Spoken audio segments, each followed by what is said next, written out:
हैं डेरा गाजी खान का, जहां गाजी न्यूज़ के CEO खालिद शहजाद की रिपोर्ट के मुताबिक साहिल हस्बे झेल अर्ज पर ताज है कि मैं अपने घर में मौजूद था। तकरीबन 9 बजे दिन जुमेरात 20 तारीख पहला महीना 2020 को मुलजिम रब नवाज घर से काम के बहाने ले गया।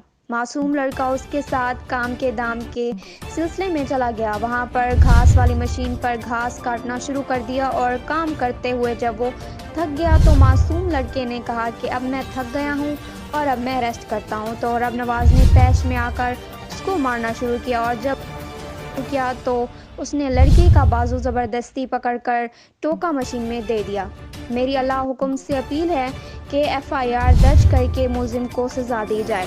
मज़ीद अपडेट ये नाजरीन आप देखते जाएं, एक बच्चा है जिसका बाजू ज़बरदस्ती काट लिया है, अभी तक मकामी पुलिस ने पर्चा नहीं दिया। जी क्या हुआ है आपके साथ? मैं घर साला ज़बरदस्ती अगर जो काम था मैं थबे तक करता मोट तन में करता कि मोट तक बोला काम करे न करे मैं थक गया। दिन में अच्छा। थका मैं को धिका जरी तो मेरी बाप पकड़ वे दे ज़बरदस्ती अच्छा बोला बोला 11 बार सजे जी मैं रटता रह गया। बोला बे बंदे पीटर बंद के ड्रॉप पे अच्छा। बोला बे बंद